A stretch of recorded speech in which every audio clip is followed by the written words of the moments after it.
हम्म।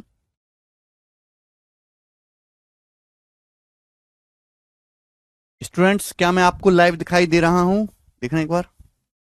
हाँ, पानी कर देना यार। हाँ भाई, चलिए शुरू करते हैं मेरे प्यारे दोस्तों, हम अपनी पढ़ाई। पता नहीं आज हमें आपके कमेंट क्यों नहीं दिखाई दे रहे। मेरी साउंड आपको क्लियर आ रही है? नहीं यार, कमेंट नहीं आ रहे। कमेंट चालू ही नहीं हुए आज। लाइव तो ठीक है ना? चलिए दोस्तों, शुरू करते हैं मेरे प्यारे बच्चों।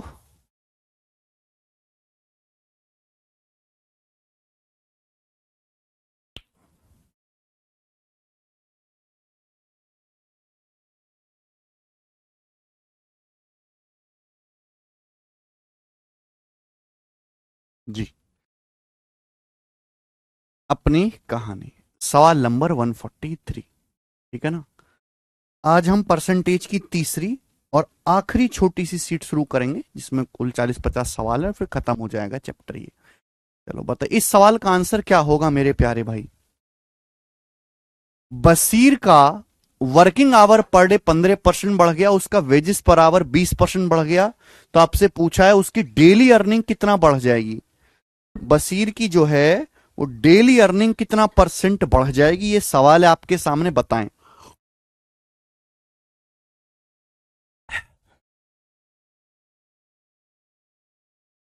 सवाल बहुत आसान है मेरे दोस्तों। सवाल में क्या पूछा है? बशीर की डेली अर्निंग।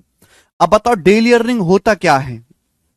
वैसे तो ये चीज मुझे बताने की जरूरत नहीं पड़नी चाहिए, डेली अर्निंग क्या होता है।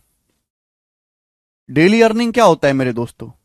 तो डेली अर्निंग होता है मेरे प्यारे भाई, 1 घंटे की कमाई, wages per hour, wages per hour into working hours गुणा वर्किंग आवर्स। यही होता है मेरे प्यारे भाई। आप बोलोगे सर नहीं समझे। जैसे भैया एक मजदूर है, एक मजदूर को 1 घंटे काम करने के 50 रुपए मिलते हैं। माना एक मजदूर को 1 घंटे के काम के 50 रुपए मिलते हैं, और मजदूर एक दिन में 8 घंटे काम करता है, उसके जो वर्किंग आवर्स है वो 8 है। तो बताओ मजदूर एक दिन में कितने रुपए कमाएगा? 50 × 8, डेली की जो कमाई होगी मजदूर की 400 होगी। तो सिंपल सा लॉजिक है, कोई फॉर्मूला रटने वाली चीज नहीं है। कोई भी आदमी जो समाज में रहता है इन बातों को जानता है। हुआ क्या कि बशीर का मेरे दोस्तों जो वेजेस पर आवर है वो 20% बढ़ गया, और वेजिस के जो बशीर के जो वर्किंग आवर्स है वो 15% बढ़ गए। तो पूछा है बशीर की डेली कमाई कितना परसेंट बढ़ जाएगी। बीच में क्या आ रहा है? बीच में गुणा का साइन। और मैं बता चुका हूं अगर बीच में गुणा का साइन है तो हमेशा सक्सेसिव होगा। 20 और 15 का सक्सेसिव लेना है तो क्या आएगा? 20 + 15 प्लस 20 × 15/100। 20 × 15 300, 300/100 3। तो 35 और 3 38% उसकी डेली इनकम बढ़ जाएगी। आंसर आ गया जी, बी ऑप्शन। बहुत बेसिक सवाल है ये, मेंस के पेपर में आया था बच्चों, मेंस के पेपर में सवाल आया था। आप खुद देख लीजिए कि मेंस के पेपर में इतना आसान सवाल आया है। नेक्स्ट, 144 से पहले हम ये वाले पढ़ेंगे। ठीक है ना?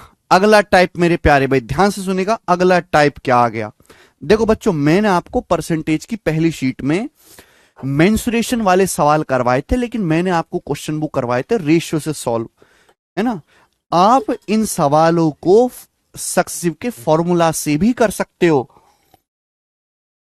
जैसे सवाल देखिएगा, बोला यदि किसी आयत की प्रत्येक भुजा को 22% बढ़ा दिया जाता है, यदि किसी आयत की प्रत्येक भुजा को 22% बढ़ा दिया जाता है तो उसका एरिया कितना परसेंट बढ़ जाएगा। आप ये जानते कि ये आयत होता है, ये आयत की लंबाई है, ये आयत की चौड़ाई है।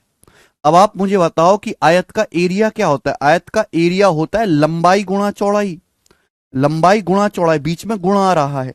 अब सवाल में बोला आयत की प्रत्येक भुजा को 22% बढ़ा दिया जाता है, लंबाई को भी 22% बढ़ा देते हैं, चौड़ाई को भी 22% बढ़ा देते हैं, बीच में गुणा आ रहा है, यानी कि एरिया कितना बढ़ जाएगा? 22 और 22 का सक्सेसिव। 22 और 22 का सक्सेसिव क्या होता है? 22 + 22, 22 + 22 प्लस 22 × 22/100 है भी। 22 प्लस 22 प्लस 22 गुणा 22/100, तो 22 प्लस 22 44, 44 और ये 484/100, 4.84। 44 में 4.84 जोड़ेंगे तो कितना आएगा, 48.84% एरिया बढ़ जाएगा। समझ में आ गया? तो यहां आप रेशियो की बजाय अगर फॉर्मूला लगा के करोगे तो सवाल का आंसर जल्दी आएगा मेरे दोस्तों, ठीक है ना। आगे चलेगा, ये बताओ जल्दी से, ये वाला करेंगे।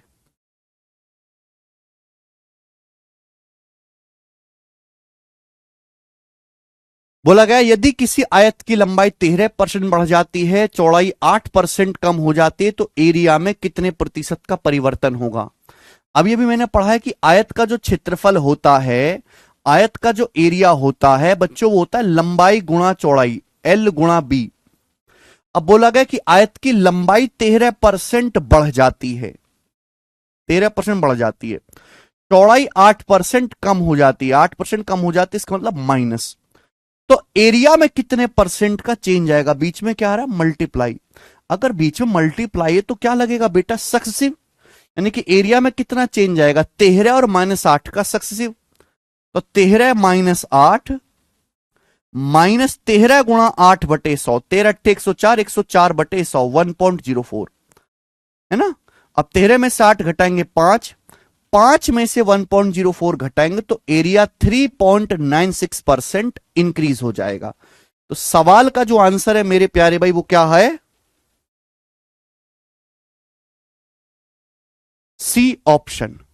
बताइए कितना सरल सवाल हो गया मेरे दोस्तों, ठीक है ना। रेशियो से भी ये सवाल हो जाएंगे बट कैलकुलेशन ज्यादा हो जाएगी, ठीक है ना। ऐसी सवाल नंबर 148 है, खुद से ट्राई करना मेरे प्यारे भी, ये बताएंगे 148 ऐसा ही खुद से ट्राई करना। सवाल नंबर 149 ये बताओ जल्दी से। एक आयत की लंबाई 17% कम हो जाती है, चौड़ाई 17% बढ़ जाती है, एरिया में कितने परसेंट का चेंज आएगा। भाई आयत का क्षेत्रफल, ए मतलब एरिया, लंबाई गुणा चौड़ाई। अब आपको यह पता है सवाल में दे रखा है कि लंबाई 17% कम हो जाती है, चौड़ाई 17% बढ़ जाती है, तो उसका क्षेत्रफल में कितना परसेंट चेंज आएगा। बीच में क्या है, मल्टीप्लाई। मैंने आपको पढ़ा है कि -x और +x का जो सक्सेसिव होता है वो होता है x²/100% डिक्रीज। -17 और 17 का जो सक्सेसिव होगा वो माइनस का 17²/100, 289/100, यानी कि एरिया 2.89% डिक्रीज हो जाएगा। आंसर क्या आ जाएगा सवाल का, सी ऑप्शन। बताइए कितनी आसान छोटे छोटे छोटे छोटे से ये सवाल थे, ठीक है। चलिए ये बताएंगे मेरे दोस्तों। अब सवाल नंबर 146 बताएं।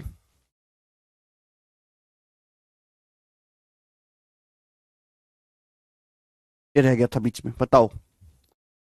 बोला यदि किसी वर्ग की प्रत्येक भुजा को 17% घटाया जाता है तो एरिया कितना परसेंट कम हो जाता है।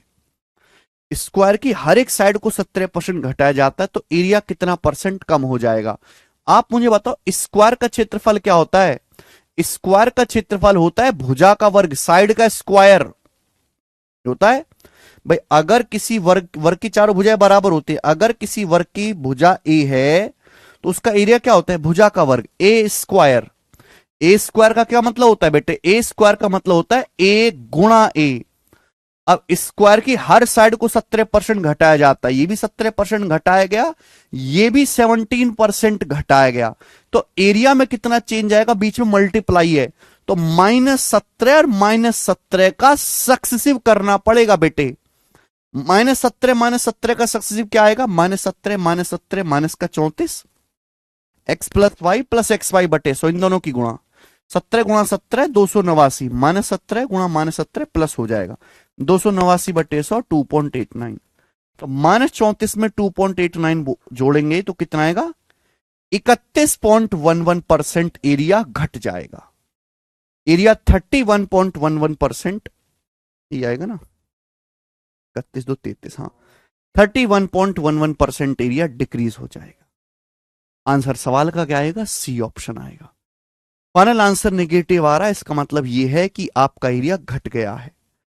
बोलो मजा आया कि दोस्त की नहीं? आप बोलोगे हाँ जी सर बिल्कुल मजा आया, आगे चलेंगे नेक्स्ट क्वेश्चन की तरफ। यस, ये सवाल है आपके सामने, सवाल नंबर 144।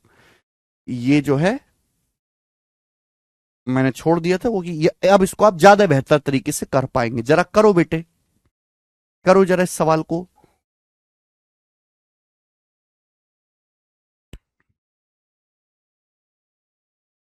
एक हवाई अड्डे के रनवे की आयताकार हिस्से की मरम्मत करी जा रही है,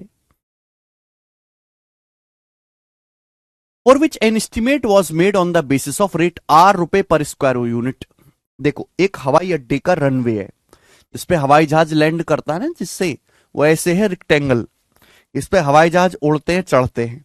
तो हवाई अड्डे के रनवे की आयताकार हिस्से की मरम्मत करी जा रही है और हमने अंदाजा लगाया था कि मरम्मत करने का खर्चा आर रुपए पर स्क्वायर यूनिट आएगा, आर रुपए पर स्क्वायर मीटर का खर्चा आएगा। लेकिन काम करते समय आयत की लंबाई 10% बढ़ गई, चौड़ाई 8% बढ़ गई, इसके ऊपर मरम्मत कार्य की लागत में 15% की वृद्धि हुई। इसके ऊपर जो है हमने जो मेरे दोस्तों अंदाजा लगाया था रिपेयरिंग का कॉस्ट, वो भी 15% बढ़ गया मेरे दोस्तों। ठीक है भाई, तो आपसे पूछा ओवरऑल परसेंटेज कितना इंक्रीज होगा रिपेयर ओवर द एस्टिमेट, मरम्मत की लागत में कुल कितने प्रतिशत की वृद्धि हुई। देखो मेरे प्यारे भाई, ध्यान से सुनिएगा। हम ये एक हवाई अड्डे का रनवे है, हम इसकी मरम्मत कर रहे हैं, तो मरम्मत करने में कितना खर्चा आएगा। मरम्मत करने में खर्च आएगा मेरे दोस्तों कि भाई इसका एरिया कितना है। एरिया पहले तो आप इसका एरिया निकालो, मल्टीप्लाई भाई, हमने अंदाजा लगाया था कि आर रुपए पर स्क्वायर यूनिट का खर्च आएगा। कितना खर्च आएगा कि भाई आर रुपए का खर्च आएगा, अभी आर रुपया का खर्च आएगा पर स्क्वायर यूनिट। एक यूनिट का खर्चा कितना आएगा, आर रुपए आएगा। यही तो होगा मेरे प्यारे भाई। अरे इतनी तो बात क्लियर है, कम से कम ये तो समझ जाते हो। अगर हमारे पास एक हवाई अड्डे का रनवे, उसकी मरम्मत करवानी है, तो टोटल कॉस्ट कैसे निकालेंगे, जल्दी से जवाब दो। पहले आप ये निकालो कि हवाई अड्डे का जो रनवे जिसकी आप मरम्मत कर रहे हो उसका क्षेत्रफल क्या है। अब एक स्क्वायर यूनिट का यानी कि 1 मीटर स्क्वायर मान लीजिए, 1 वर्ग मीटर का खर्चा अगर ₹8 है, तो जो भी एरिया निकल के आएगा उससे गुणा कर देंगे। जैसे आप घर में टाइल बिछवाते हो, टाइल वाला कहता भाई साहब 1 स्क्वायर मीटर पे आपके ₹5000 लूंगा टाइल बिछाने के, और आपने 20 वर्ग मीटर एरिया पे टाइल बिछवाई, तो खर्चा कितना आएगा, 5000 गुणा 20, ₹1,00,000 का खर्चा आएगा। वही है। अब एरिया क्या होता है, एरिया होता है जी लंबाई गुणा चौड़ाई। एरिया होता है लंबाई गुणा चौड़ाई, आयत है क्योंकि रेक्टेंगुलर शेप है। अब सवाल में बोला गया है कि मरम्मत करते समय लंबाई जो है वो 10% बढ़ गई, रनवे की मरम्मत करते समय लंबाई 10% बढ़ गई, चौड़ाई 8% बढ़ गई, और हमने जो अंदाजा लगाया था कि ₹8 पर स्क्वायर यूनिट का खर्चा आएगा, वो भी रिपेयर वर्क का भी कॉस्ट भी 15% बढ़ गया। तो टोटल कॉस्ट में कितने परसेंटेज की वृद्धि होगी। बीच में मल्टीप्लाई आ रहा है, यानी कि मुझे 10, 8 और 15 का सक्सेसिव निकालना है। बीच में मल्टीप्लाई है तो अपन को क्या करना है, 10, 8 और 15 का सक्सेसिव निकालना है केवल। और ये सीएचएसएल के पेपर का सवाल है बेटा, प्री का। देखो, चाहे आप रेशियो से कर लो, चाहे आप दो दो को कंबाइंड करके कर लो, वो इच्छा आपकी हो जाएगा, या तीनों का फॉर्मूला भी लगा सकते हैं भाई। XYZ का सक्सेसिव, पहले तीनों को जोड़ो, 10, 8, 18 और 15, 33, तीनों को जोड़ो और दो दो की गुणा बटे 100, 10 अट्ठे 80, 15 अट्ठे 120, 80 और 120 200, 200 और 150 350, 350 बटे 100 3.5, ठीक है ना। और फिर तीनों की गुणा बटे 10,000, 15 अट्ठे 120 दूसम 1200, 1200 बटे 10,000 कितना आएगा ये। जब मैं इसको जोड़ूंगा 33 3 36, तो 36% से ज्यादा आएगा। 36% से ज्यादा एक ही ऑप्शन है पहला, ये वाला ऑप्शन इसका सही बन जाएगा। मुझे लगता है मेरे भाई एकदम सही सही कर पा रहे हैं, ठीक है ना। ये क्वेश्चन भी सरल था, बस इसकी लैंग्वेज थोड़ी अच्छी थी। नेक्स्ट 150। ये बताओ बच्चों, इस सवाल का क्या आंसर है, बनाए बेटा। सवाल सीडीएस के पेपर में आया है। ये सवाल पता नहीं डाटा बदल बदल के कितने एग्जाम्स में आया, कोई हद नहीं भाई। बोला एक सर्कल की रेडियस इस प्रकार बढ़ाई जाती है कि इसकी परिधि 15% बढ़ जाए, एरिया में कितने परसेंट की वृद्धि होगी। एक वृत्त की त्रिज्या इस प्रकार बढ़ाई जाती है कि इसकी परिधि 15% बढ़ जाए, एरिया में कितने परसेंट की वृद्धि होगी। देखो सर्कल की जो सरकमफ्रेंस होती है 2πr। सर्कल की जो सरकमफ्रेंस होती है वो होते हैं 2πr। 2π एक कांस्टेंट है, यानी कि 2π एक फिक्स नंबर है, पाई का मान 22/7 होता है। सरकमफ्रेंस सीधा निर्भर करता है रेडियस पे। अगर हमने सरकमफ्रेंस 15% बढ़ाया तो रेडियस भी 15% ही बढ़ेगी। अगर हम रेडियस दुगना करोगे परिधि भी दुगना हो जाएगी, रेडियस आधा करोगे परिधि भी आधा हो जाएगी। हमने परिधि 15% बढ़ाया है, हमने परिधि 15% बढ़ाया तो सर्कल की रेडियस भी 15% ही बड़ी होगी। आपसे पूछा एरिया में कितना परसेंट चेंज आएगा। सर्कल का जो एरिया होता है वो πr² होता है। πr², फॉर्मूला जानते हैं, पाई तो कांस्टेंट है, पाई तो फिक्स, पाई तो निर्भर ही नहीं करता। एरिया देखो, एरिया किससे बदलता है, रेडियस से। रेडियस बदलोगे तो एरिया बदलेगा, पाई का तो कोई फर्क ही नहीं है, पाई तो आना ही आना है। अभी रेडियस जिस रेशियो से चेंज करोगे एरिया उसके स्क्वायर के रेशियो में चेंज होगा। तो एरिया निर्भर करता है केवल त्रिज्या पे। रेडियस स्क्वायर को मैं ऐसे लिख सकता हूं r गुणा r, ऐसे लिख सकता हूं r गुणा r। अब बताओ रेडियस 15% बढ़ गई, रेडियस 15% बढ़ गई, बीच में गुणा आ रहा है तो एरिया कितना बढ़ जाएगा, 15 का सक्सेसिव, 15 का सक्सेसिव, 15 प्लस 15 गुणा 15/100, 15 गुणा 15 225/100, 225/100 2.25, यानी कि 32.25% बढ़ जाएगा एरिया सर्कल का। ये आंसर है। बहुत आसान था, एक बार आप समझ जाओगे तो दिमाग में करने लगोगे, आगे चलेंगे। ये सब चल रही है ना क्लास।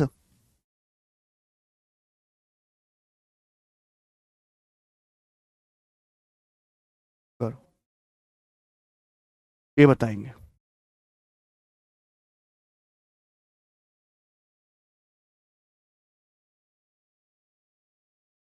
पता ना कमेंट कैसे नहीं आ रहे आज बिल्कुल भी।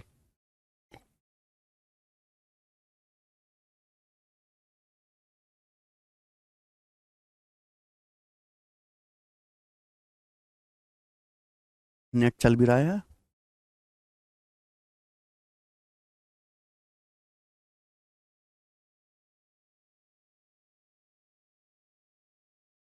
गड़बड़ है जी। ये बताएं, बोले यदि किसी घनाभ की लंबाई और चौड़ाई में क्रम से 24% और 45% की वृद्धि होती है, ऊंचाई में 55% की कमी होती है, तो इसका एरिया कुल कितने परसेंट बढ़ जाएगा। एरिया में कुल कितने प्रतिशत का परिवर्तन होना चाहिए, ये बताइए मेरे प्यारे भाई।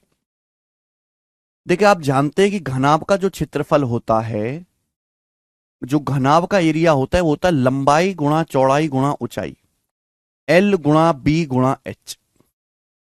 सवाल बोला गया है कि लंबाई 24% बढ़ जाती है, अभी चौड़ाई 45% बढ़ जाती है और हाइट 55% कम हो जाती है, तो एरिया में कितने, वॉल्यूम में कितने परसेंट का चेंज आएगा। तो मेरे दोस्तों या तो आप यहां पे रेशियो लगा लो, लेकिन रेशियो से एग्जैक्ट कैलकुलेशन करनी पड़ेगी, या यहां पे फॉर्मूला भी हम लोग लगा सकते हैं कि ऑप्शंस काफी दूर दूर हैं। 2 डिक्रीज वाले हैं ऑप्शन, 2 इंक्रीज वाले हैं।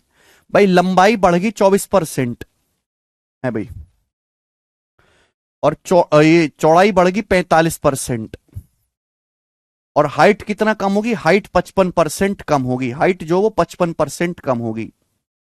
ठीक है जी। अब आप मुझे बताओ, बीच में मल्टीप्लाई का साइन है तो सक्सेसिव करना है, आप किसी का भी कर लो। देखो बच्चों, अगर मैं 45 और -55 का सक्सेसिव कर लूंगा तो जल्दी हो जाएगा। 45 और -55 का सक्सेसिव कर लूंगा तो जल्दी आ जाएगा बेटा, है ना। सक्सेसिव आगे पीछे कैसे भी कर लो। एक्स और वाई का सक्सेसिव क्या होता है, x + y + xy/100। 45 - 55, 45 - 55 माइनस का 10, और -45 गुणा 55 कितना आएगा। 45 की 55 में गुणा करूंगा तो लगभग निकाल लो, 45 की 55 में गुणा करूंगा बेटे तो ये आ जाएगा लगभग 2500। ये 50 से 5 कम है, 50 से 5 ज्यादा है, तो लगभग 2500 आएगा। और 2500 बटे 100, 2500 बटे 100 25, यानी कि माइनस का 10 और माइनस का 25, ये आ जाएगा माइनस का 35%। तो यानी कि ये माइनस का 35 आ गया भैया, लगभग आया अप्रोक्स। अप्रोक्स। अब 24 और माइनस 35 का सक्सेसिव निकाल लो, 24 और माइनस 35 का सक्सेसिव निकाल लो, क्या आएगा? तो 24 और माइनस 35 का सक्सेसिव कितना आएगा? X minus x plus y. 24 minus 35 करेंगे कितना आएगा? 24 माइनस 35 करेंगे तो आएगा बेटा 11। और माइनस 24 गुणा 35, 24 गुणा 35 कितना आएगा भाई? अगर 35 की 24 में गुणा करें तो 35 के अगर 20 में भी गुणा करें तो 700, 35 के अगर 4 में भी गुणा करें 140, 700 और 140 840, 840 बटे 100 8.4। तो फाइनल आंसर आएगा नेगेटिव। अगर फाइनल आंसर नेगेटिव आएगा तो इंक्रीज वाले दोनों ऑप्शन कट गए, डिक्रीज वाले बचे, और ये 11 8 19, 19 के नजदीक आएगा। 19 के नजदीक एक ही आंसर है पहला, 19 के नजदीक एक ही आंसर है पहला।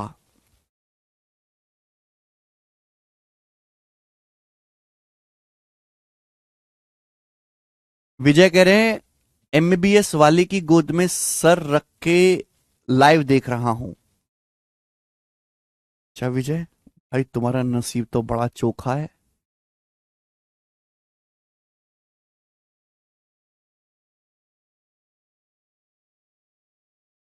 भाई भगवान करे हमारे बाकी लड़कों को भी ये नसीब कतई ना मिले। चलो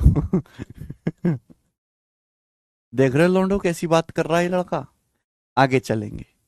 इस सवाल का क्या आंसर है ये बताओ जल्दी से। सवाल नंबर 152। Approx calculation. सीट ही इनफ है प्रैक्टिस के लिए, सीट ही करनी है केवल। इनफ इनफ नहीं, मैं मेरी बात नहीं सुनी आपने। केवल शीट ही करनी है, केवल क्लास ही देखनी है, केवल क्लास में ही पढ़ना है, उसके अलावा कुछ नहीं करना अलग से। दिनेश जी बेसिक तो मैं बता चुका हूं पहले, आप पढ़ के आओ बेसिक। ये सवाल में बेसिक नहीं मिलता।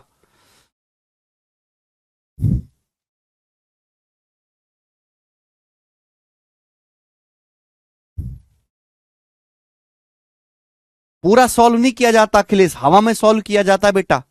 पूरा सॉल्व करने का ठेका थोड़ा ना ले रखा है एग्जामिनर का। वो यहां पे स्टेप मार्किंग नहीं हो रही, हवा में किया करो बेटा, अप्रोक्स किया करो। पूरा सॉल्व हो तो गया था। इतने छोटे बालक मत बनो, एकदम घटिया जतिन, कचरा। यदि एक घन की प्रत्येक भुजा में 7% की कमी होती है तो इसका सरफेस एरिया है ना, पृष्ठीय क्षेत्रफल में कितने परसेंट की कमी होगी? देखो घन आप जानते हैं क्यूब, एक आयताकार बॉक्स। घन का जो सरफेस एरिया होता है, घन का जो सरफेस एरिया होता है वो होता है 6a²। ये फॉर्मूला है, इसको फॉर्मूला नहीं याद है वो लिख लो। जहां ए क्या है? भुजा। जब भी हम एक क्यूबिकल बॉक्स बनाएंगे ना तो बॉक्स के 6 फेस होते हैं, हर फेस एक स्क्वायर होता है, तो 6 स्क्वायर का एरिया 6a²। अब 6 तो एक कांस्टेंट है, 6 एक फिक्स नंबर है, यानी कि सरफेस एरिया किस पे निर्भर करता है? भुजा के वर्ग पे। अब बोला है घन की प्रत्येक भुजा को 7% कम करते हैं तो सरफेस एरिया में कितने परसेंट की कमी होगी? भाई ए² क्या होता है? ए² का मतलब है ए गुणा ए स्क्वायर का मतलब ए गुणा ए। अब भुजा में ए में 7% की कमी होती है मेरे प्यारे भी, 7% की। बीच में मल्टीप्लाई का साइन है तो एरिया कितना घट जाएगा? -7 और -7 का सक्सेसिव, -7 -7 माइनस का 14 है, और प्लस इन दोनों की गुणा। -7 की -7 में गुणा करेंगे 49, 49 बटे 100 0.49, 49 बटे 100 0.49, -14 में 0.49 जोड़ेंगे तो क्या आएगा? माइनस का 13.51 आएगा। तो माइनस का 13.51 आएगा। नागिंदर जी गलत कर रहे हैं, 13.51%।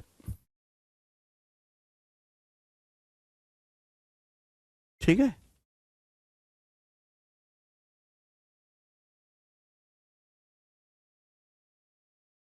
नेक्स्ट जी ये बताओ 153, ये बताएंगे जल्दी से। टेक्नीशियन के पेपर में आया है 2023 में, बताओ जल्दी से भैया।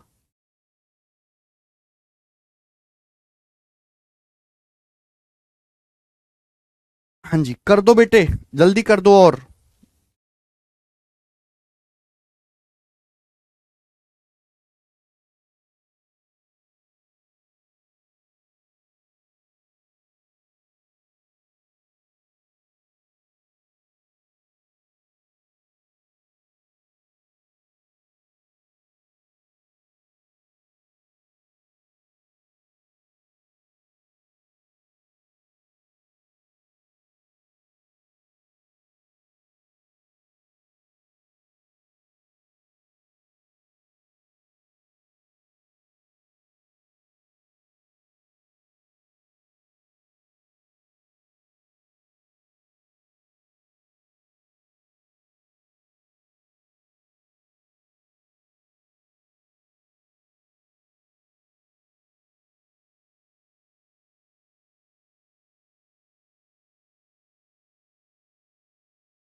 एक गोले की त्रिज्या 12% बढ़ाई जाती है, पृष्ठीय क्षेत्रफल में कितने की वृद्धि होगी? 12 का सक्सेसिव, सभी का आ गया सी ऑप्शन, है ना? सभी का आ गया सी, सभी बच्चे कर रहे हैं यार, बेहतरीन है। नेक्स्ट, वेरी गुड, 12 और 12 का सक्सेसिव हो जाएगा। लास्ट, अब आपके सामने है लास्ट, और ये सबसे प्यारा सवाल भी है। इस सवाल की जितनी तारीफ करी जाए उतना कम है। सवाल बोला, एक बेलन की त्रिज्या और ऊंचाई प्रत्येक को 3% बढ़ाया जाता है, आयतन में लगभग प्रतिशत परिवर्तन क्या होगा? भाई मैं बढ़ा चुका हूं मेरे दोस्तों कि सिलेंडर का जो आयतन होता है वो होता है पाई आर स्क्वायर एच। सिलेंडर का जो आयतन होता है वो पाई आर स्क्वायर एच होता है। अब यहां पर पाई जो है कांस्टेंट नंबर है, यानी कि वॉल्यूम जो निर्भर करता है वो रेडियस के स्क्वायर और हाइट के प्रोडक्ट पे। रेडियस स्क्वायर का क्या मतलब है? रेडियस स्क्वायर का मतलब है आर गुणा आर इंटू एच, यानी कि सिलेंडर का जो आयतन है वो रेडियस के वर्ग पे और हाइट के गुणनफल पर निर्भर करता है। अब बोला गया है कि एक सिलेंडर की रेडियस को भी 3% बढ़ाया जाता है, रेडियस 3% बढ़ाएगी, 3% बढ़ाएगी, और हाइट को भी 3% ही बढ़ाया गया। तो वॉल्यूम में कितना चेंज आएगा? तो वॉल्यूम में चेंज आएगा 3%, 3%, 3% का सक्सेसिव, 3 का सक्सेसिव। समझ में आया बच्चों? देखो अगर मैं यहां पर रेशियो से करूंगा तो काफी मुश्किल कैलकुलेशन होगी, ठीक है ना, लेकिन मैं जानता हूं कि फॉर्मूला से मैं बहुत 1 सेकंड में निकाल लूंगा।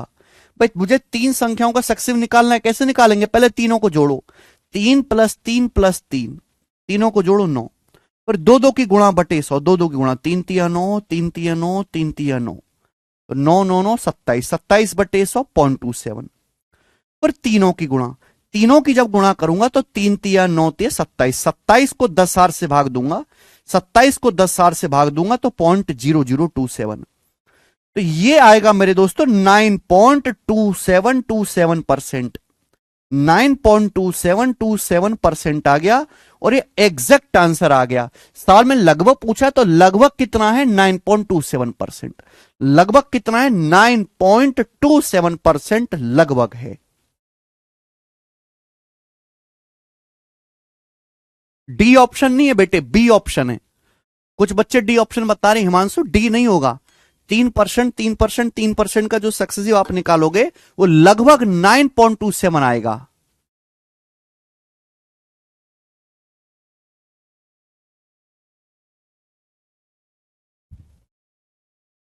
ओके, चलिए इसी के साथ मेरे दोस्तों ये समाप्त होता है। ठीक है, मुझे लगता है सभी भाइयों को बड़े प्रेम भाव से समझ में आया है। अब हमारी तीसरी और आखिरी शीट है मेरे प्यारे भाई, छोटी सी। चलो शुरू करते हैं। और सीट इतनी ज्यादा इंपॉर्टेंट नहीं है। जो मैंने आपको पढ़ाया ना, पहली और दूसरी सीट यही इंपॉर्टेंट थी। तीसरी सीट इतनी ज्यादा इंपॉर्टेंट नहीं है, पर फिर भी मुझे पढ़ाना पड़ेगा। इसमें केवल 3 टाइप के सवाल हैं, खर्चा बेस्ड, इन आय बेस्ड, इलेक्शन वाले और कमीशन वाले। बस ये 3 सवाल आपके बाकी रहते हैं। ठीक है ना। चलिए मेरे दोस्तों, सबसे पहले टाइप नंबर 1, सबसे पहले टाइप फर्स्ट। टाइप फर्स्ट है इनकम बेस्ड। इनकम बेस्ड, आय बराबर खर्चा प्लस बचत। आय बराबर खर्चा प्लस बचत, ये मैं आपको पढ़ा चुका हूं। अगर मुझे यहां से खर्चा निकालना है तो क्या होगा, इनकम में से बचत घटा दूंगा। आप कहोगे सर ये टाइप तो हम पहले कर चुके हैं, फिर दोबारा क्यों पढ़ा रहे हो। ये थोड़ा सा अलग है, थोड़ा सा अलग है, बस यही कंसेप्ट लगेगा। सवाल नंबर 1, ये देखो जरा। बोला रोहित की इनकम 32,000 है, उसका खर्चा इनकम का 30% है, तो रोहित की बचत क्या होगी। देखिए, इनकम जो होता है वो हमेशा 100% होता है। इनकम जो होता है हमेशा 100% होता है। सवाल बोला है रोहित की इनकम 32,000 रुपए है इनकम, उसका खर्चा टोटल इनकम का 3%, 30% है। खर्चा 30% है, तो बचत कितनी होगी।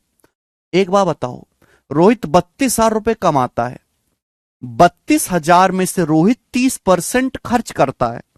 अगर 32,000 में 30% खर्च कर रहा है तो बाकी कितना बचा, 70%।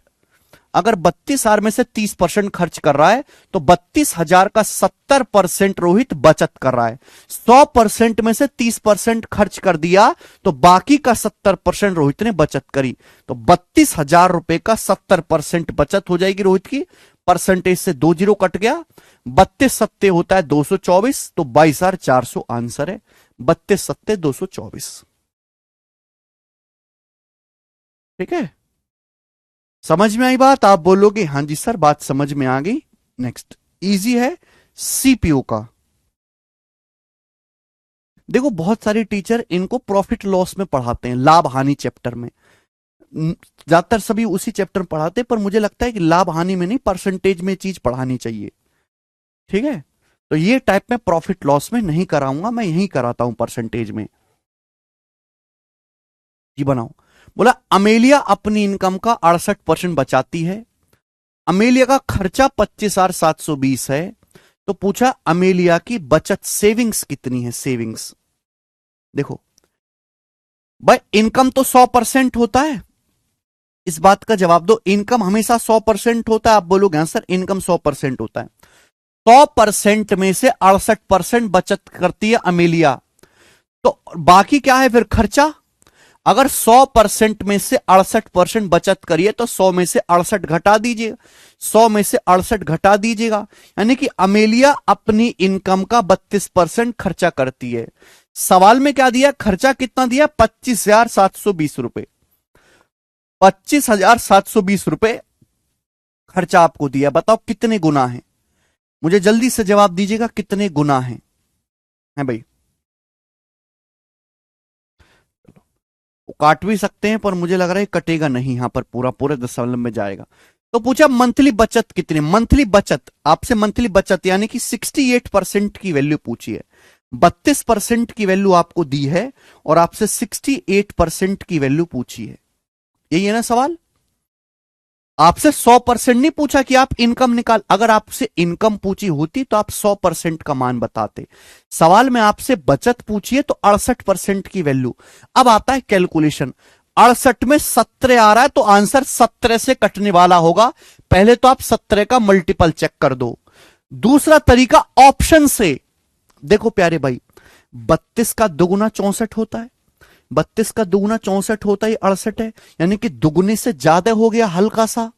भाई 32 का दुगुना 64% होता है, ये 68 है, तो दुगुने से हल्का सा ज्यादा है, तो यहां भी दुगुने से हल्का सा ज्यादा आएगा ना। भाई 25,720 का दुगुना आएगा, 26,000 भी मान लें, 26,000 का दुगुना होता है 52,000, तो 52,000 से हल्का सा ज्यादा आएगा, हल्का सा ज्यादा है, यानी कि आंसर ये नहीं है, ये नहीं है, ये भी काफी ज्यादा है, 52,000 से हल्का सा ज्यादा, यही आंसर है ए। बस मैं यही छोड़ दूंगा, मैं ऐसे कैलकुलेशन करूंगा, पूरी कैलकुलेशन करूंगा ही नहीं। 17 का मल्टीपल भी चेक कर सकते हो, वो तो आप जानते हो, क्योंकि 68 में होता है 17 गुणा 4, 17 से कटने वाला। लेकिन ये भी तो देखो कि भाई 32 का दुगुना होता है 64, 68 है, तो दुगुने से हल्का सा ज्यादा हो गया, तो यहां भी तो दुगुने से हल्का सा ज्यादा आएगा, दुगुने से हल्का सा ज्यादा, यही ऑप्शन है। मैंने कोई कैलकुलेशन नहीं की, यही होता है अप्रोक्सीमेशन वाला मेथड। आगे नेक्स्ट ही बताएं।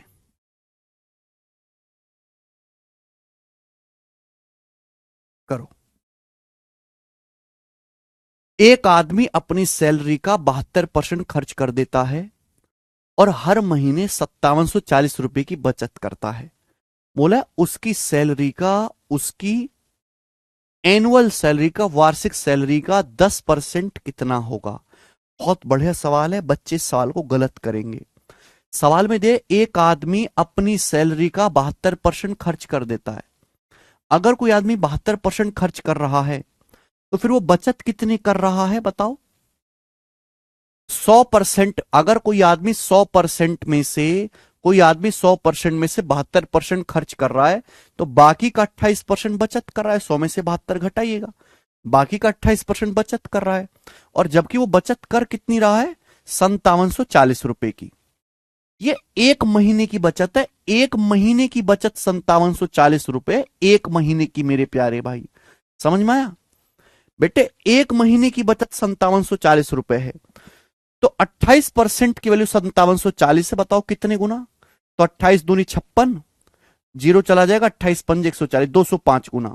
तो बताओ 100% की वैल्यू कितनी आएगी भाई, महीने की इनकम 100% की वैल्यू कितनी आएगी। 100% की वैल्यू आएगी 205 को 100 से गुणा कर देंगे, ये 20,500 रुपए। बेटे अगर आपसे सवाल में पूछा होता कि आदमी की मंथली सैलरी क्या है, आप लोग गलत कर रहे हैं, सबका गलत आंसर आ रहा है, you are doing all wrong. अगर आपसे सवाल में पूछा होता कि आदमी की मंथली सैलरी क्या है, तो आता आंसर 20,500 रुपए। मेरी बात को समझा आपने। ये जो दिए एक महीने की बचत दी है, एक महीने की बचत दी है 5740, 100% में से 72% खर्च कर दिया, तो 28% बचत, बचत है एक महीने की 5740, तो 100% की वैल्यू 20,500 रुपए। ये एक महीने की इनकम आई है, एक महीने की। आपसे पूछा सालाना इनकम, एक साल की इनकम का 10%। एक महीने, एक साल में 12 महीने होते हैं, तो पूरे साल की जो इनकम होगी 12 से गुणा करना पड़ेगा। पूरे साल की जो कमाई होगी 12 से गुणा करना पड़ेगा, पूरे साल की इनकम आ गई। इसका 10% निकालना है, इसका निकालना है 10%, इसका क्या निकालना है 10% निकालना है मेरे दोस्तों, 10%। और जब इसका 10% निकालोगे ना, 10% कितना होता है 1/10, तो 205 की 12 में गुणा करेंगे तो कितना आएगा, 205 की 12 में गुणा करेंगे तो 240, और ये आ जाएगा 60, यानी कि मेरे दोस्तों 24,600 इस सवाल का आंसर आएगा, बी ऑप्शन 24,600। तो सही आंसर 24,600 है। बात आई समझ में। अब मुझे लगता है बात समझ में आई होगी। आगे चलेंगे, नेक्स्ट अगला सवाल। सवाल नंबर है मेरे दोस्तों आपके सामने यहां पर 4, क्वेश्चन नंबर 4, ध्यान से सुनिएगा मेरे दोस्तों। ये तो बेसिक सवाल हो गए, वन लाइनर। ये तो बेसिक सवाल हो गए बच्चों, वन लाइनर आप लोगों ने कर दिए। अब आपके सामने अगला आएगा, अगला लेवल। दो टाइप के सवाल बनते हैं मेरे दोस्तों इसमें, दो टाइप के। एक तो मेरे दोस्तों सिंपल वाले, सिंपल, और एक होते हैं मेरे दोस्तों रिमेनिंग वाले, रिमेनिंग, जिनमें रिमेनिंग शब्द आता है। दो टाइप के क्वेश्चन बनते, एक तो सिंपल और एक रिमेनिंग वाले, या जिनमें शेष शब्द आता है। ये सक्सेसिव से होते हैं। किससे होंगे मेरे दोस्तों? सक्सेसिव से सॉल्व होंगे, सक्सेसिव से। तो सबसे पहले सिंपल वाला जो कि आपके सामने है, ये रहा। देखो, आदमी की कमाई हमेशा 100% होती है, इनकम हमेशा 100% होती है आदमी की। आदमी की इनकम हमेशा 100% होती है, 100%। बोला है, सवाल को ढंग से पढ़ेंगे। बोला आयुष एक राशि का 25% बीमा पॉलिसी पर, आयुष 25% बीमा पे खर्च करता है, 26% खाने पे खर्च करता है, 23% चिल्ड्रन एजुकेशन पे खर्च करता है, बाकी 19% एंटरटेनमेंट पे खर्च करता है। ठीक है, ये रोहित ने खर्च कर दिया। बाकी पैसा 26,600 रुपए बैंक में जमा करा देता है। बाकी पैसा 26,600 रुपए बैंक में जमा करा देता है। पूछा है भोजन और मनोरंजन पे, फूड और मेरे दोस्तों एंटरटेनमेंट पे, फूड और रिक्रिएशन पे उसने कितना पैसा खर्च किया है। ये सवाल आपके सामने, ध्यान सुनेगा। तो आप मुझे बताओ, बस आदमी कमाता है 100%, 100% में से अलग अलग चीजों पे खर्चा करता है। खर्चा करने के बाद जो पैसा बचता है वो उसकी सेविंग्स कही जाती है। तो 100% में से आदमी ने कितना खर्च कर दिया? 25 प्लस 26 51, 51 और 19 70, 70 और 23 93%, सबको जोड़ लो। तो 100% में से 93% उसने खर्चा कर दिया। 100 में से 93% खर्चा कर दिया तो उसने बचाया कितना? 7%। 7% की बचत करी है, और वही 7% उसने बैंक में जमा कराया। कितना? 26,600 रुपए। तो 7% की वैल्यू 26,600 रुपए है। तो आप मुझे बताओ 1% की वैल्यू कितनी है? 1% की 7 से भाग देंगे, 7 21 और 5 7 8 56। 1% की वैल्यू आ गई 3800 रुपए। 1% की वैल्यू आ गई 3800 रुपए। अगर इस सवाल में पूछा होता कि आदमी की टोटल इनकम क्या है, अगर इस सवाल में आदमी की इनकम पूछा होता, 100 में से 93% खर्च कर दिया, अगर इनकम पूछा होता तो आप 100% की वैल्यू निकाल देते, 100 से गुणा करके 3,80,000। अगर सवाल में इनकम पूछा होता कि आदमी की टोटल इनकम बताओ, तो आपका आंसर होता 3,80,000 रुपए। लेकिन पूछा क्या है? सवाल में यह पूछा गया है कि उसने भोजन पे और फूड पे और रिक्रिएशन पे टोटल कितना खर्च किया। तो भैया फूड और रिक्रिएशन पे टोटल 26 जमा 19, 26 जमा 19 कितना होता है मेरे दोस्तों? 45%। 45% खर्च किया। आपसे 45% की वैल्यू पूछी है तो 45 से गुणा कर देंगे। तो आंसर जो भी आएगा, 38 में 19 आता है, 19 से कटेगा, 45 में 9 आता है, 9 से कटेगा। 19 और 9 दोनों से कटने वाला नंबर डी ऑप्शन है। डी ऑप्शन 19 से भी कट रहा है, 19 नंबर 171, 9 से भी कट रहा है। ठीक है बच्चों, तो ये सिंपल टाइप है, इजी टाइप। ठीक है ना, इसमें कोई भी बच्चे को परेशानी नहीं आएगी। भाई 100% में जो पैसा खर्च हो गया वो निकाल दो, जो बचेगा वो बचत है। सिंपल बेसिक टाइप है बेटा ये। आगे, ठीक है भैया, आगे चलते हैं। नेक्स्ट, अगला मेरे प्यारे भाई ध्यान से सुनेगा। नेक्स्ट मेरे प्यारे भाई, अगला आप लोग ध्यान से सुनिएगा।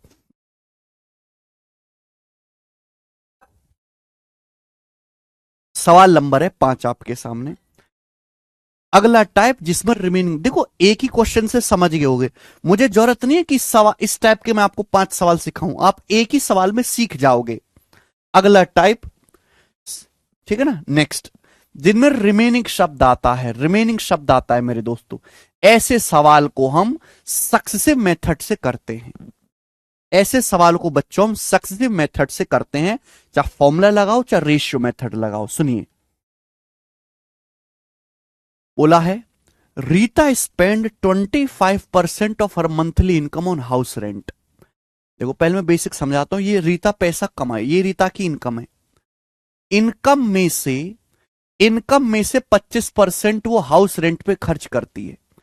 इनकम में से 25% हाउस रेंट पे खर्च करते घर के किराए पर। रीता अपनी मासिक इनकम का, रीता अपनी मंथली इनकम का 25% घर के किराए पर खर्च करती है। अब खर्च करने के बाद जो इनकम बची, जो रिमेनिंग बचा, आगे बोला है फिर 30% of the remaining income on food. Remaining income का, देखो रीता ने पहले पैसा कमाया, उसकी सैलरी आई, तो सैलरी का 25% खर्च किया हाउस रेंट पे। खर्च करने के बाद जो रिमेनिंग इनकम बची, जो शेष राशि बची, रिमेनिंग का 30%, रिमेनिंग का 30% खर्च किया उसने खाने पे, फूड पे। रिमेनिंग का 30% खर्च किया फूड पे। और अब वह 5,250 रुपए बचाती है। अब उसके पॉकेट में कितना पैसा बचा? अब उसके पॉकेट में 5,250 रुपए बचा। तो पूछा है मंथली इनकम कितनी है, रीता की मंथली इनकम कितनी है, यह आपसे पूछा गया है। तो देखो बेटा, क्या ये सक्सेसिव नहीं है? आपको फाइनल वैल्यू दी गई है और आपसे इनिशियल वैल्यू पूछी है ना। कल ही तो ऐसे टाइप के मैंने आपको 40 सवाल करवाए, आपको फाइनल वैल्यू दी गई है, इनिशियल वैल्यू पूछी गई, सक्सेसिव ही तो है। हमने एक संख्या को पहले घटाया, घटाने के बाद जो नई संख्या आई उसको दोबारा किसी परसेंटेज से घटाया, है ना, सक्सेसिव है।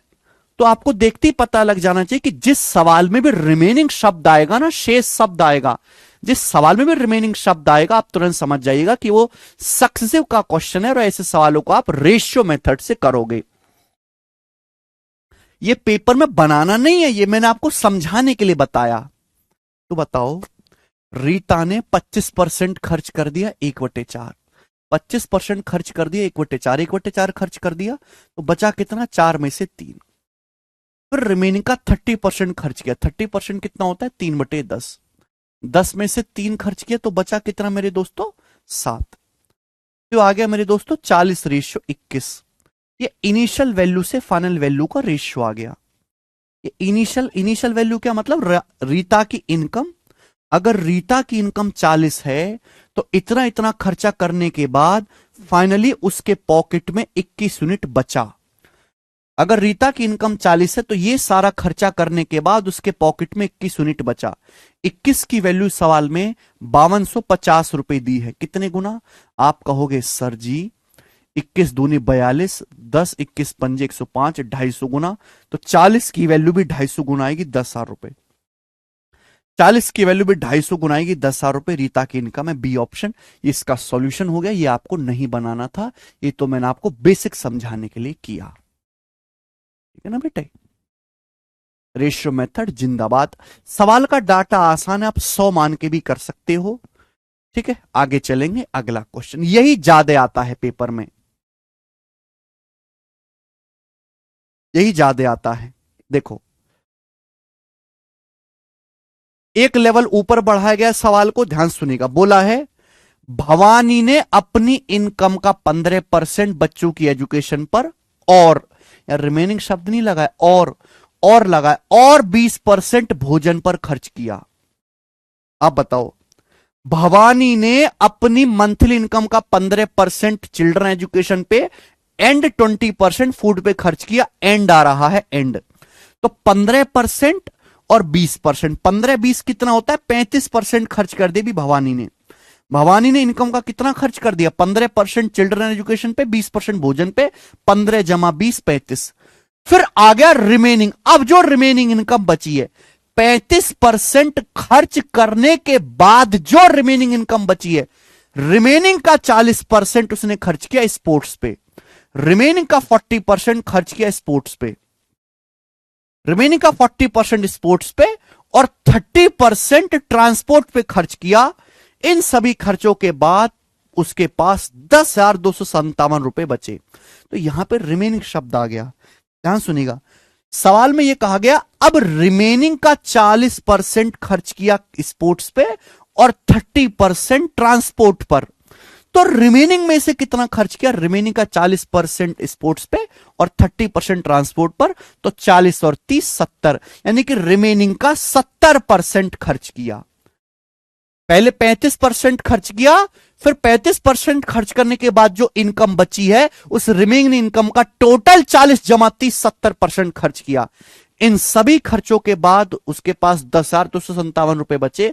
भवानी की मंथली इनकम क्या है? एकदम सरल।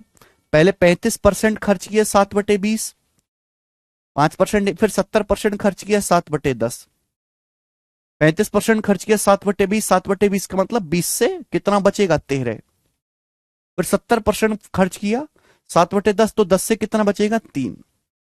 तो ये इनिशियल वैल्यू से फाइनल वैल्यू का रेशियो आ जाएगा। आपको फाइनल वैल्यू दी हुई है कि भवानी के पास अब 10,257 रुपए बचे और आपसे इनिशियल वैल्यू पूछी गई है। बस यही कैलकुलेशन है।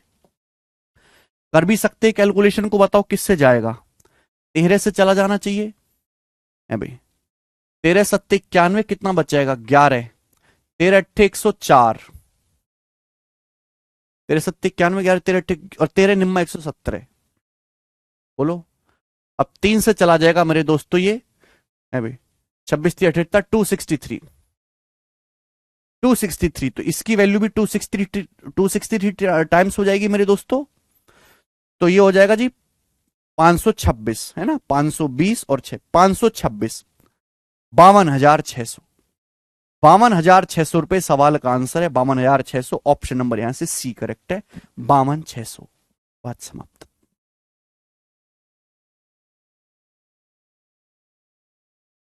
ठीक है ना? ये इतनी छोटी बात थी कि आपको लिखने की जरूरत नहीं थी बेटे। ओके। आप बोलोगे सर मजा आ गया। नेक्स्ट अगला सवाल। मैं बिल्कुल लेटेस्ट सवाल आपको करवा रहा हूं, ये बताएंगे। सवाल नंबर है बेटे आपके सामने यहां पर 7। सीचसल 2023 प्री का करके बताएं। जल्दी से क्वेश्चन आप लोग मुझे करके बताएं।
आया।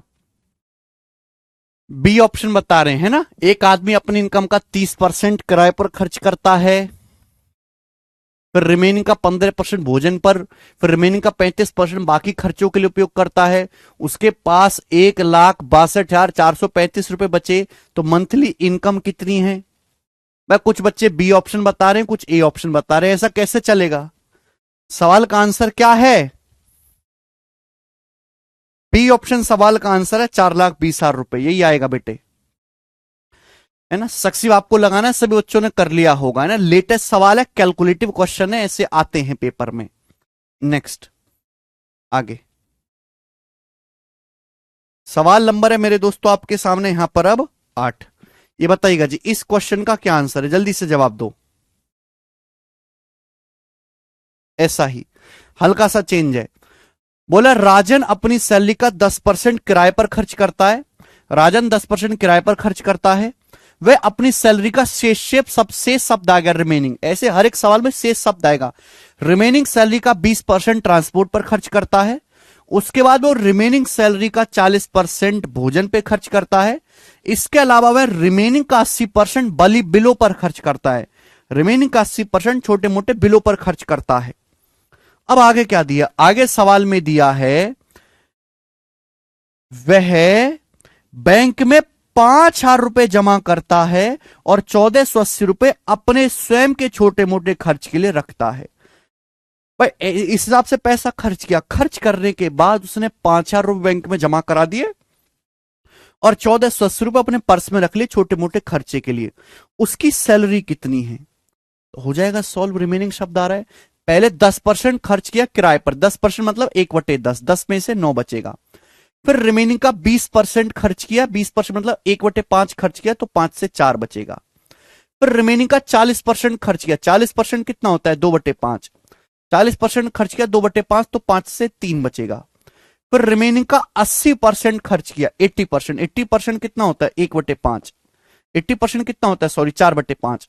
तो 5 में से 4 खर्च किया, तो कितना बचेगा? 1। ये आ गया मेरे प्यारे भाई, ये रेशियो आ गया मेरे प्यारे भाई यहां पर। ठीक है जी, आप बोलोगे आंसर ये इनिशियल वैल्यू से फाइनल वैल्यू का रेशियो आ गया। ओके, अब इतना खर्च करने के बाद भी उसने 5,000 रुपए बैंक में जमा करवा दिए और 1,480 रुपए अपने पर्स में रख लिए छोटे मोटे खर्चे के लिए। यानी कि एक्चुअली में ये 10, 20, 40, 80 खर्च करने के बाद उसके पॉकेट में बचा कितना होगा? 5,000 रुपए प्लस 1,480 रुपए बचा होगा ना भाई। इस हिसाब से पैसा खर्च करने के बाद उसके पॉकेट में 6,480 रुपए बचा होगा, 6,480 रुपीज बचा होगा मेरे दोस्तों। ठीक है, आप बोलोगे हाँ सर कितना है मेरे दोस्तों? यह आ जाएगा 1,250 और ये हो जाएगा 4 तिया 12 निम्मा 108। आप बोलोगे हाँ जी सर बिल्कुल सही। यानी कि अगर उसकी इनकम 1,250 है तो 1,250 में से 108 यूनिट बचा। 108 की वैल्यू सवाल में 6,480 रुपीज दे रखी है। बताओ कितने गुना? 108 छिक्का 648, 60 गुना। तो 1,250 की वैल्यू भी 60 गुना होगी। अब 1,200 का 60 गुना 72,000 होता है, 50 का 60 गुना 3,000 होता है। तो 72 3 75,000 रुपए उसकी इनकम आ जाएगी, 75,000, जो कि ऑप्शन नंबर ए है।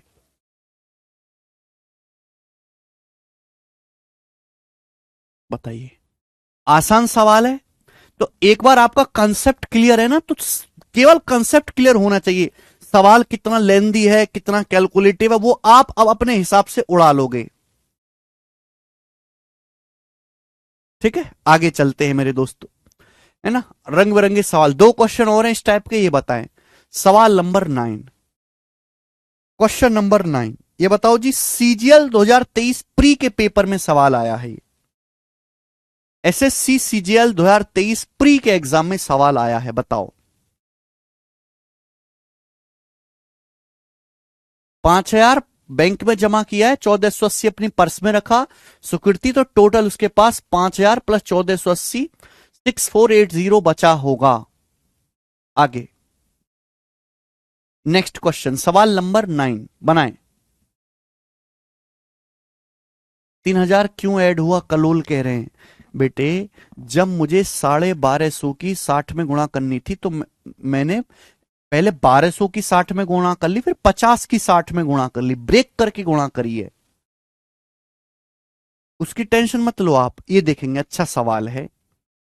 बोला रीमा अपनी इनकम का 35% फूड आर्टिकल पे, रिमेनिंग का 15% कपड़ों पे, और बाकी रिमेनिंग इनकम का 40% वो बचाती है। यदि उसकी मंथली सैलरी 27,500 है तो वह पर मंथ कितना बचा रही है? How much money that she save every month? ये पूछा गया है। ध्यान सुनिएगा बेटे। पहले आदमी पैसा कमाता है, जो कमाता है वो उसकी इनकम है। इनकम में से वो खर्च करता है, खर्च करता है। खर्च करने के बाद जो फाइनल उसके पास बचता है, पहले कमाएगा, इनकम 100%, 100% में से खर्च करेगा अलग अलग हिसाब से, और खर्च करने के बाद जो बचेगा वो उसकी बचत होती है। यानी कि इस सवाल में उल्टा है बेटे। आपको इनिशियल वैल्यू दी गई है, इस सवाल में बेटा आपको इनिशियल वैल्यू दी गई है, और आपसे सवाल में फाइनल वैल्यू पूछी गई है। ठीक है ना, उल्टा क्वेश्चन है ये। इनिशियल वैल्यू दी गई है, फाइनल वैल्यू पूछी गई है, तो आप सीधा डायरेक्ट कर सकते हो मल्टीप्लाई करके भी। देखो आदमी की, सॉरी रीमा है, रीमा करेक्टर है। रीमा की मंथली इनकम है 27,500। रीमा की मंथली इनकम 27,500 है। 27,500 में से रीमा ने 35% खर्च कर दिया। 35% कितना? 7/20। 35% अगर खर्च कर दिया तो बचा कितना? 13/20 बचा। 27,500 का 13/20 बचा। फिर रिमेनिंग का 15% खर्च किया कपड़ों पर। रिमेनिंग का 15% यानी कि 3/20। 3/20 खर्च कर दिया कपड़ों पर, तो बचा कितना? 17/20। कपड़ों पर खर्च करने के बाद इतना बचा, कपड़ों पर खर्च करने के बाद इतना बचा। फिर रिमेनिंग का 40% सेव किया। ये लैंग्वेज पढ़ो। रिमेनिंग का 40% बचत किया। 40% कितना होता है? 2/5। रिमेनिंग का 40% बचत किया। रिमेनिंग है भाई, कपड़ों पर खर्च करने के बाद ये रिमेनिंग इनकम है। इस रिमेनिंग इनकम का 40%, या फिर मैं कह सकता हूं 2/5 बचत किया, तो 2/5 से मल्टीप्लाई और होगी। बात समझ में आ गई? आप बोलोगे यहां सर केवल कैलकुलेशन करनी है, 20 पंजे 100 से यहां पर 2 जीरो कट जाएगा। ठीक है, 2 से 20 आपका 10 बार चला जाएगा, 10 बार अभी, और 10 से इसको यहां पे 1 दशमलव आएगा। तो आंसर के एंड में 1 दशमलव आना है। 275, देखो पहली बात तो समझ रहे, 275 में आ रहा है मेरे प्यारे भाई 25। तो आंसर जो भी होगा वो 25 से कटने वाला होगा। लास्ट के 2 डिजिट 25 से कटेंगे। यहां पे लास्ट के 2 अंक 25 से नहीं कटते, ये नहीं कटते, इन दोनों में से एक आंसर है। अब आंसर 13 से भी कटेगा, आंसर 17 से भी कटेगा। 275 में 11 आता है। 275 क्या होता है? 25 गुणा 11। आंसर 11 से भी कटेगा। तो मुझे ये चेक करना है, आंसर 13 से भी कटना चाहिए, 17 से भी कटना चाहिए, 11 से भी कटना चाहिए। ये आंसर है 11 से कटने वाला। अभी क्या आंसर 11 से कटता है? 6 7 13, 5 18 और -7, ये वाला ऑप्शन 11 से कटता है, ये आंसर हो जाएगा। पहला ऑप्शन इस सवाल का आंसर हो जाएगा। ए ऑप्शन ही आंसर हो जाएगा। पहला ऑप्शन ही 11 से कट रहा है।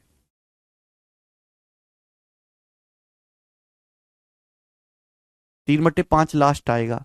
सुमित बेटा सवाल को पूरी ताकत से पढ़ो। सवाल में पूछा क्या? बचत। क्या पूछा? बचत।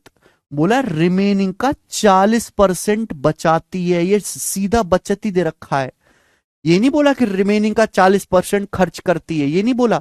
रिमेनिंग का 40% बचाती है। ये कपड़ों पर खर्च करने के बाद आया है, इसका 40% बचाया है, तो 40% ही नम निकालूंगा मैं, 2/5। अलग है बेटा सवाल सुमित, ये 40% कम नहीं हुआ। अरे 40% कम नहीं करना, 40% बचाना है। 40% कम तब करते जब 40% खर्च करती हैं, 40% बचाया है। This is different different different question.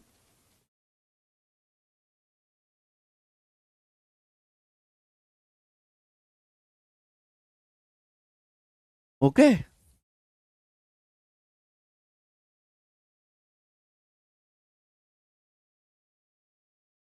Language समझो कि क्या कहना चाह रहा, रटना थोड़ना है।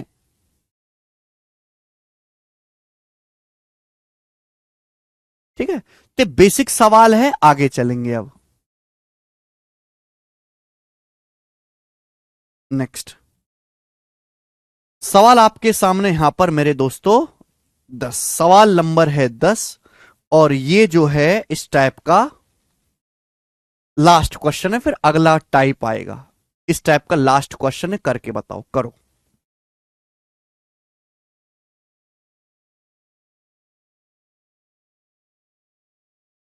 बता दिया मैंने आदित्य। सवाल को ढंग से पढ़ो, डाउट आए तो सवाल पढ़ा करो, कमेंट में बाद में पूछा करो, पहले क्वेश्चन पढ़ा करो। भाई यार, तुम लोगों की बुद्धि सड़ चुकी है क्या? गोबर भरा है तुम लोगों की बुद्धि में। अरे तुम सवाल क्यों नहीं पढ़ते हो यार? हैं? सवाल पढ़ लोगे तो मर थोड़ ना जाओगे, सवाल पढ़ो। शेष का 40% बचाती है।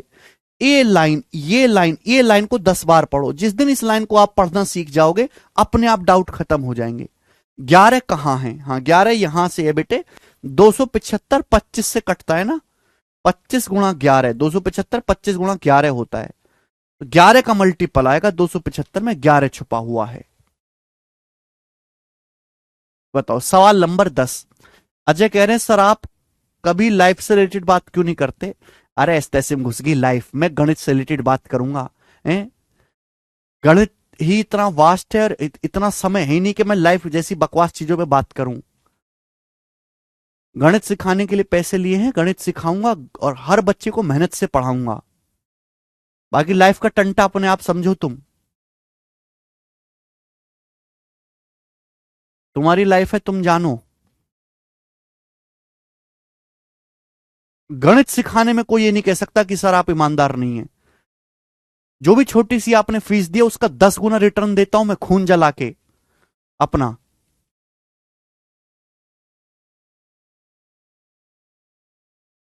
Read the question carefully, otherwise question will kill you. Read the question carefully, otherwise question will make you बेरोजगार फॉर होल लाइफ। समझ में आई बात? सवाल नंबर 10 करो।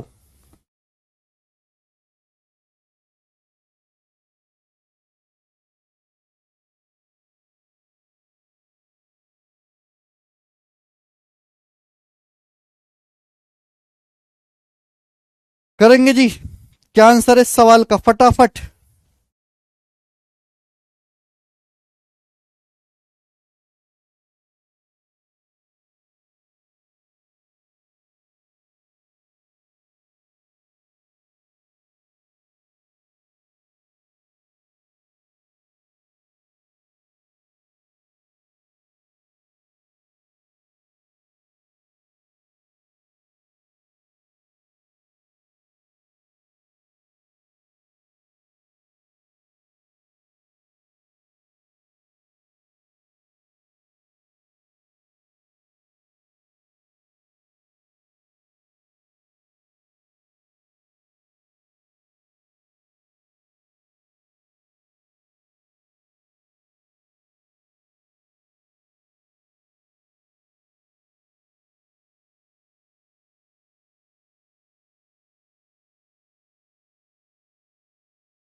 बी ऑप्शन, ये अच्छा सवाल है बेटा, लास्ट क्वेश्चन है। बोला एक आदमी भोजन पर अपनी इनकम का 12.5%, यात्रा पर रिमेनिंग का 18 सही 3/4% और रिमेनिंग 20% शिक्षा पर खर्च करता है। सवाल में दिया उसका कुल खर्च 3450 रुपए है। उसकी कुल इनकम ज्ञात कीजिए। ध्यान से सुनिएगा मेरे दोस्तों। भाई इनकम में से खर्च करने के बाद फाइनली बचेगा क्या? बचत। सवाल में बोला है एक आदमी, क्वेश्चन में बोला है एक आदमी अपनी इनकम का 12.5% 1/8 खर्च करता है भोजन पर, फिर रिमेनिंग का 18 सही 3/4% क्या होता है भाई? 6 सही 1/4% 1/16, 3 गुना दिख रहा है, इसका 3 गुना दिख रहा है, 6 3 18, 3/16। फिर रिमेनिंग का 20% यानी कि 1/5 एजुकेशन पे। तो आप मुझे बताओ मेरे दोस्तों, इनकम का 12.5% 1/8 खर्च किया, 1/8 का मतलब 8 से 7 बचेगा। फिर रिमेनिंग का 3/16 खर्च किया, तो 16 से कितना बचेगा? 13। फिर रिमेनिंग का 20% खर्च किया 1/5 यानी कि 5 से कितना बचेगा मेरे दोस्तों? 4। सीधी सीधी जब मल्टीप्लाई करूंगा तो कुछ कट रहा है? हाँ जी कट जाएगा, 4 से 8 दो बार, तो 16 पंजे 80 दूनी 160 और 13 सत्ते 91। ये इनिशियल वैल्यू से फाइनल वैल्यू का रेशियो आ जाएगा। मतलब कि अगर आदमी की इनकम 160 है ना, अगर आदमी की इनकम 160 यूनिट है, तो इस हिसाब से पैसा खर्च करने के बाद उसके पॉकेट में फाइनली 91 बचेगा। यह मतलब है इस बात का, इस बात का मतलब यह है कि अगर आदमी की इनकम 160 है तो इस हिसाब से पैसा खर्च करने के बाद उसके पॉकेट में 91 यूनिट बचेगा, फाइनल वैल्यू 91 यूनिट बचेगी। लेकिन सवाल में क्या दिया कि कुल खर्चा दिया 3450। भाई 160 में से केवल 91 ही बचा, तो यानी कि खर्च कितना हो गया? 160 में से 91 जब आप माइनस करेंगे तो कितना आएगा मेरे दोस्तों? 69। तो 69 यूनिट खर्च हो गया मेरे प्यारे भाई। बात क्लियर हुई? भाई 160 में से 91 यूनिट बचा, तो खर्च कितना हो? 160 में से 91 घटा दीजिए, 69। और मेरे प्यारे बच्चों खर्च हुआ कितना है टोटल? 3450 रुपए। तो 69 की वैल्यू 3450 रुपए कितने गुना? 50 गुना, 50 टाइम्स 50 गुना। तो कुल इनकम पूछा है, कुल इनकम है 160 यूनिट, कुल इनकम 160 यूनिट है। 160 यूनिट की वैल्यू भी 50 गुना होगी। 160 का 50 गुना होता है 8000 रुपए, 8000 रुपीज। तो 8000 रुपीज इस सवाल का आंसर है, बी ऑप्शन एकदम सही है। पाल जी जाके बेसिक पढ़ो आप। इसी के साथ ये वाला टाइप समाप्त हो जाता है। तो देखो बच्चों, मैंने आपको दोनों टाइप करवा दिए, ये वाला भी सिंपल वाला भी करवा दिया, रिमेनिंग वाला भी करवा दिया। नॉर्मल वन लाइनर तो चिरकुट सवाल होते हैं ना, हर कोई बच्चा कर ही लेगा। आगे चलते हैं बच्चों अब अगले क्वेश्चन की तरफ, या फिर अगली वैरायटी की तरफ। अगली वैरायटी सवाल नंबर है आपके सामने मेरे दोस्तों यहां पर 11। सवाल नंबर है 11। एक ही क्वेश्चन करवाऊंगा मेरे दोस्तों, एक ही क्वेश्चन में करवाऊंगा ऐसा। सवाल नंबर 11 बताओ। देखो मेरे प्यारे भाई, ये जो रेशियो मेथड है ये सक्सेसफुल तो था बेटा मुकेश, ध्यान सुनेगा। ये जो रेशियो, एक ही सवाल करवाऊंगा फिर क्लास खत्म, ध्यान सुनेगा। ये जो रेशियो मेथड है इसकी परेशानी क्या है कि ये हमेशा इनिशियल वैल्यू से फाइनल वैल्यू का रेशियो बताता है। रेशियो मेथड लगाने से हमेशा इनिशियल वैल्यू और फाइनल वैल्यू का अनुपात आ जाता है, वो बीच की कैलकुलेशन को खत्म कर देता है, बीच की कैलकुलेशन को कम कर देता है। यही तो फायदा होता है रेशियो मेथड का। रेशियो मेथड का सबसे बड़ा फायदा क्या है कि भाई शुरुआत में क्या था और अब क्या बचा, इनिशियल और फाइनल का अनुपात आ जाता है, बीच की कैलकुलेशन कम हो जाती है, यही है। लेकिन अगर किसी सवाल में बीच की ही जानकारी पूछी हो, अगर किसी सवाल में मिडल इंफॉर्मेशन ही पूछी हो, बीच की जानकारी ही पूछी हो मेरे प्यारे भाई, तो भाई साहब ऐसे सवाल को फिर हम 100 मान के करेंगे, फिर ऐसे क्वेश्चन को हम 100 मान के करेंगे, 100 मान के, 100 मान के करेंगे। कि 100 एक ऐसा मेथड है, मैंने आपको पढ़ा है बेसिक में, उसमें हर एक चीज साफ साफ दिखाई देती है, हर एक चीज साफ साफ दिखाई देती है कि कौन सा पैसा बढ़ रहा है, कौन सा घट रहा है, क्या बचा क्या रहा, हर चीज साफ साफ दिखाई देती है। तो ऐसे सवालों को हम 100 मान के करते हैं। अगर आपको लगे कि सवाल की कैलकुलेशन ज्यादा हो रही है तो पहले फ्रैक्शन को बदलो, पहले परसेंटेज को बदलो फ्रैक्शन में, और फ्रैक्शन के डिनोमिनेटर का हम एलसीएम लेंगे, फिर हम एलसीएम लेके करेंगे। ठीक है मेरे प्यारे दोस्तों। जैसे कि ये वाला सवाल देखो, आप पहले सवाल पढ़ लो।